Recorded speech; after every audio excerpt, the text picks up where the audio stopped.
আকবার। তারপরে বুখারী মুসলিমের হাদিস, কানাস ইমারুনা আইয়াজার রাজুলু এদাহুল ইমনা আলা জিরাহিল ইসরা। বলা হতো যে রাসূলের যুগে বলা হতো যে মানুষ ডান হাত বাম হাতের বাহুর উপরে রাখবে, ডান হাত বাম হাতের বাহুর উপরে রাখবে। এবার ধরেন নাভির নিচে যেতে পারবে না।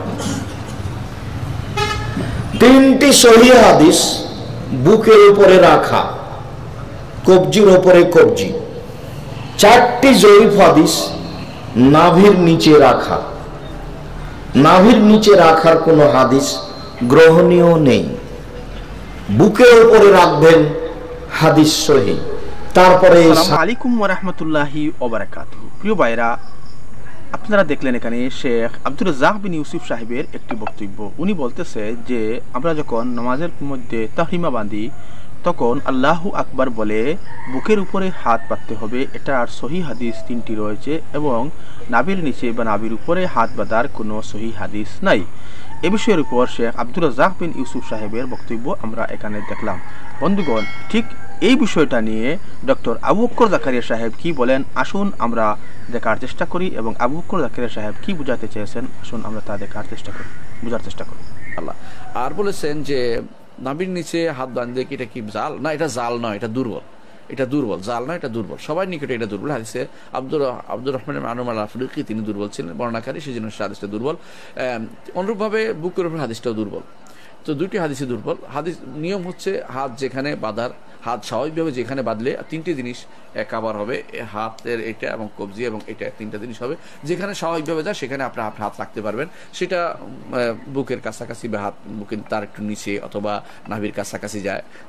লম্বা হাত হলে একটু নিচে যাবে, আর ছোটো হাত হলে আমার মতো একটু উপরে উঠবে। যা এইভাবে স্বাভাবিক জিনিস রাসূলুল্লাহ সাল্লাল্লাহু আলাইহি ওয়াসাল্লাম এভাবে কোনো বাড়াবাড়ি করেননি, সাহাবায়ে কেরাম বাড়াবাড়ি করেননি। দেখা গেছে বিভিন্ন রকমের সালাত আদায় করা যায়। এইটা উম্মতে মুসলিমার একটা শরীয়তের সৌন্দর্য যে এবারে রাসূল ছাড় দিয়েছেন, এখানে আমরা বাড়াবাড়ি না করি। স্বাভাবিকভাবে যেখানে তিনটি জিনিস কাভার হবে সেটা করি এবং যেখানে পড়ব সেটা কোনো সমস্যা নেই। এটা হচ্ছে সুন্নত পদ্ধতি। আশা করি বিষয়টা আপনি বুঝতে পারছেন। দেখলেন বন্ধুগণ, এখানে ডক্টর আবু বকর জাকারিয়া সাহেব কি বলেছেন। আবু বকর জাকারিয়া সাহেব বলতেছেন যে বুকের উপর হাত বাঁধা সহিহ নয়, দুর্বল। আর আমাদের শেখ আব্দুর রাজ্জাক বিন ইউসুফ সাহেব বলেছেন বুকের উপর হাত বাঁধা সহিহ হাদিস সহিহ, তিনটাই হাদিস সহিহ। বন্ধুগণ, এ বিষয়ের উপর একটু বিস্তারিত আমাদের মধ্যে আলোচনা রয়েছে, আপনারা ধৈর্য সহকারে শুনবেন। ডক্টর মুফতি আরিফ বিন হাবিব সাহেবের বক্তব্য। উনি বিষয়টা কিভাবে বলতেছেন যে বুকের উপর হাত বাঁধার বা নাভির নিচে হাত বাঁধার বা নাভির উপরে হাত বাঁধার বা তকরিমা পর কোথায় হাত বাঁধবো, এই বিষয়ে উনি হাদিস ভিত্তিক আলোচনা করেছেন। আমরা সংক্ষেপে তার বক্তব্যটা শোনার চেষ্টা করি। আসুন আমরা ধৈর্য সহকারে তার বক্তব্যটা শোনার চেষ্টা করি। এর আগে আপনাদেরকে একটা কথা রিকোয়েস্ট করে নেই, আপনারা যারা চ্যানেলে নতুন এসেছেন ভিডিওটি শেষ হওয়ার আগে আপনারা কাইন্ডলি আপনারা চ্যানেলটাকে সাবস্ক্রাইব করে আমাদের যাতে আরও সুন্দর সুন্দর ভিডিও পেতে পারেন সেজন্য আপনারা চ্যানেলটাকে সাবস্ক্রাইব করে রাখেন। আসুন আমরা আরিফ বিন হাবিব সাহেবের বক্তব্যটা শোনার চেষ্টা করি। এটাই হানাফি ফিকহ। আচ্ছা, হাত উঠাইলাম, উঠানোর পর এবার হাত বাঁধবেন। তিরমিজি শরীফের 252 নম্বর হাদিসে আছে নবীজি সাল্লাল্লাহু আলাইহি সাল্লাম কানা ইয়াউম্মুনা, আমাদের ইমামতি করতেন। রাসূল সাল্লাল্লাহু আলাইহি সাল্লাম, রাসূল আকরাম সাল্লাল্লাহু আলাইহি সাল্লাম ইমামতি করতেন। নবীজি সাল্লাল্লাহু আলাইহি সাল্লাম কি করতেন? ইমামতি করতেন। ফায়াখুযু শিমালাহ, নবী সাল্লাল্লাহু আলাইহি সাল্লাম বাম হাতকে ধরতেন। ইয়াখুযু শিমালাহ, নবী সাল্লাল্লাহু আলাইহি সাল্লাম বাম হাতকে ধরতেন। বিয়ামিনিহি, ডান হাত মুবারক দ্বারা। নবী সাল্লাল্লাহু আলাইহি সাল্লাম রাসূল আকরাম সাল্লাল্লাহু আলাইহি সাল্লাম ইয়াখুযু শিমালা, বাম হাতকে ধরতেন। বিয়ামিনিহি, ডান হাত দ্বারা। খুব মন দিয়ে বুঝেন, তিরমিজির 252 নম্বর হাদিসে পাইলাম বাম হাতকে ডান হাত দিয়ে ধরতেন। কবজি বাহু কিছু পাইলাম না, শুধু এতটুকু পাইলাম নবীজি ডান হাত দিয়ে বাম হাত ধরতেন। বুখারী শরীফের 740 নম্বর হাদিস, কানান নাসু ইউমারুনা আইয়াদা আর রাজুলুল ইয়াদাল ইউমনা আলা জিরাইহিল ইউসরা। নবীজির যুগে সাহাবায়ে কেরামকে নির্দেশ দেওয়া হতো যে ডান হাতকে বাম হাতের বাহুর উপর যেন রাখে। তাহলে তিরমিজি শরীফের হাদিসে পাইলাম ডান হাত দিয়ে বাম হাত ধরা, বাহু কবজি কিছু পাই নাই। বুখারী শরীফের 740 নম্বর হাদিসে পাইলাম ডান হাত বাম হাতের বাহুর উপরে রাখতেন, বাহু পাইলাম। এবার আবু দাউদ শরীফের 727 নম্বর হাদিসটা একটু মন দিয়ে বুঝেন। এই হাদিসের মধ্যে আসছে কিভাবে, আমার দিকে তাকান একটু। না আপনি কষ্ট করেন না। এবার দেখেন আবু দাউদ শরীফের 727 নম্বর হাদিসে আসছে রাসূল সাল্লাল্লাহু আলাইহি ওয়াসাল্লাম ওয়াদা ইয়াদাহুল ইউমনা, নবী সাল্লাল্লাহু আলাইহি ওয়াসাল্লাম তার ডান হাতে রাখতেন আলা যহরি কাফফিহিল ইউসরা, বাম হাতের উপরে রাখতেন। এবার দেখেন অনুবাদটা কিভাবে রাখতেন, এমন ভাবে রাখতেন আলা যহরি কাফফিহিল ইউসরা ওয়ার রুসগি ওয়াস সাইদি, নবীজি ডান হাত দিয়ে বাম হাত এমন ভাবে ধরতেন যে ডান হাতটা বাম হাতের তালুর পিঠের উপর থাকতো। দেখেন পিঠ, এরপরে পাইলাম ওয়ার রুসগি ওয়াস সাইদি, কবজি এবং বাহু। এবার দেখেন তো এইভাবে প্রথমে আসেন, এই যে ডান হাত দিয়ে বাম হাত ধরলাম, এতটুকু এটা হাত কিনা বলেন, এটা বাম হাত কিনা, এটা ডান হাত কিনা, এই হাত ধরলাম এতটুকু বুঝলাম হাত ধরছি। তাহলে তিরমিজি শরীফের 252 নাম্বার হাদিস আমি হাত ধরলাম। এবার আসেন বুখারী শরীফের 740 নাম্বার হাদিস বাহু। দেখেন তো আমার আঙ্গুলগুলা কোথায় আছে, আর আঙ্গুল কোথায় আছে, বাহু। তাহলে বুখারী শরীফের 740 নাম্বারও মানলাম। এবার দেখেন তো আমার এই আঙ্গুল কারে ধরছে, কবজি। কাকে ধরছে, কবজিকে ধরছে, রুস ওয়াসাইদ। এবার দেখেন 727 নাম্বার হাদিস মানলে ডান হাত দিয়ে বাম হাত ধরা হয়ে যায়, ডান হাতকে বাম হাতের বাহুর উপরে, এই যে বাহুর উপরে রাখা হয়ে যায়, ডান হাত দিয়ে বাম হাতের কবজিও ধরা হয়ে যায়। যদি কবজির উপর আমল করেন আপনি, বাহুর হাদিসের উপর আমল হয় তথা বুখারী 740 এর উপর আমল হয়। ডান হাত দিয়ে বাম হাত ধরা তথা তিরমিজি 252 হাদিসের উপর আমল হয়। আবু দাউদ শরীফের 727 নম্বর হাদিসের উপর আমল হয়। আমি এই আমল কেন করি, আমি আল্লাহ রসুলের 3টা সুন্নাহের সওয়াব পাওয়ার জন্য আমি কবজি ধরি। তো রাসূল সাল্লাল্লাহু আলাইহি সাল্লাম বাহুর কথাও আমরা পাইলাম, হাত ধরার কথাও পাইলাম, কবজি ধরার কথাও পাইলাম, 3টা বর্ণনা সহিহ।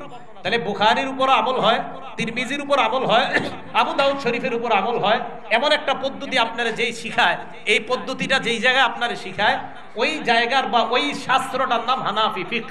এই শাস্ত্রটার নাম কি ফিকহ, হানাফি ফিকহ। তো হানাফি ফিকহ তো আপনাকে 3টা সুন্নাহের আমল শিখাইলো।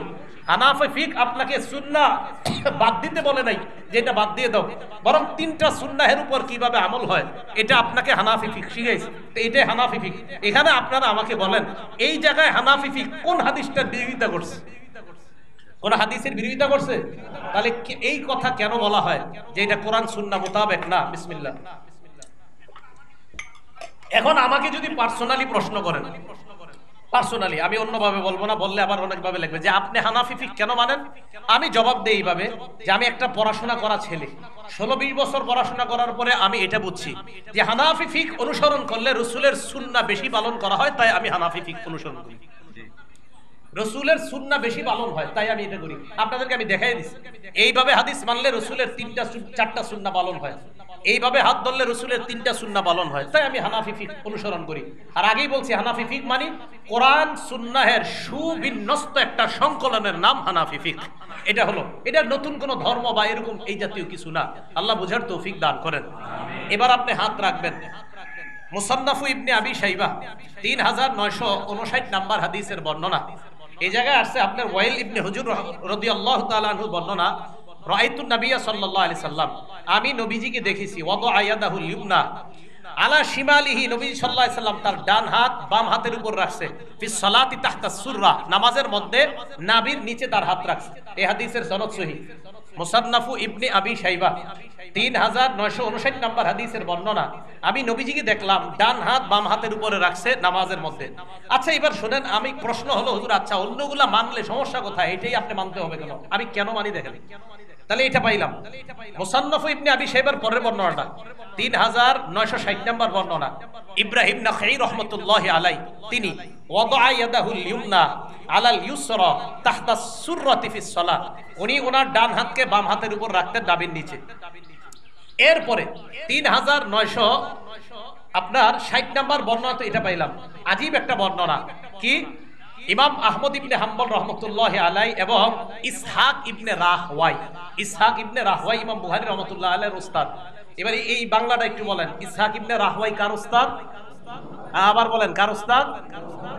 এই ইমাম বুখারীর উস্তাদ ইসহাক ইবনে রাহওয়াই কি বলেন, তাহতা সুররাতি আকওয়া ফিল হাদিস, নাভির নিচে হাত রাখাটা এটাই শক্তিশালী মনে হচ্ছে হাদিসের ক্ষেত্রে, ও আকরাবু ইলা তাআ, এবং আল্লাহর কাছাকাছি সবচেয়ে বেশি পৌঁছার, বিনয়ী হওয়া, আল্লাহর সামনে নিজের বিনীতভাবে উপস্থাপন করার সবচেয়ে সেরা উপায় নাভির নিচে হাত বাঁধা বলেই আমার কাছে মনে হয়। এটা ইব্রাহিম, এটা আপনার ইসহাক ইবনে রাহওয়াই ইমাম বুখারী রাহমাতুল্লাহি আলাইহি উনি বলেন। তাহতা সুররাতি আকওয়াফিল হাদিস, হাদিসের মজবুতির ক্ষেত্রে নাভির নিচে হাত রাখাটাই বেশি শক্তিশালী বলে মনে হচ্ছে।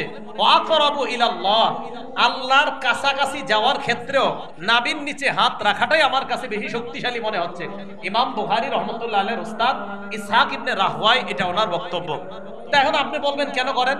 তা আমি দেখলাম পড়াশোনা করে যে আসলেই তো এখানে হাত রাখলে এটা নিজের বিনীত ভাব খুব বেশি হয়। আপনি সত্যি সত্যি দেখেন, আপনারা যারা এইভাবে হাত রাখেন না নাভির নিচে, একদিন আপনি এমনি ঘরে কাউরে দেখান লাগবে না, বাহিরে গেলে হয়তো কেউ দেখবেই, তো আপনি ঘরে নিজে নিজে একটু নাভির নিচে হাত রাখা দেখেন, 1-2 রাকাত নামাজ পড়েন নাভির নিচে হাত রাখার পর, আপনি দেখেন আপনার ভিতরে বিনয়ী ভাব বেশি কাজ করে কিনা। আপনি দেখেন বড় বড় উলামায়ে কেরাম তাবিঈরা তারা বলছেন নাভির নিচে হাত রাখলে বিনয়ী ভাবটা বেশি আসে। ইমাম বুখারীর উস্তাদ এই কথা বললেন। তা আপনি আজকে দেখেন এইভাবে দাঁড়াইলে নাভির নিচে হাত রাখা যে আল্লাহর কাছে নিজের ছোট মনে করা কি বেশি হয় না হয় না? এটা আপনি দেখেন। আমি অন্যগুলাকে কিন্তু বলছি না যে না আপনি পদভ্রষ্ট, আপনি বাতিল, আপনি শেষ। আমি এই পর্যন্ত কাউকে বলছি এই কথা না, এটা আমি কাউকে বলি নাই, যদিও আমাদেরকে একের পরে এক বলা হয়। এখন দেখেন এই যে প্রথম থেকে শেষ পর্যন্ত প্রত্যেকটা বর্ণনায় আমি আপনাদেরকে একটা না একাধিক হাদিস শোনাইলাম। তাহলে আমি কি বুঝাইলাম? আমি যে এতক্ষণ বললাম এটাই ফিকহে হানাফি।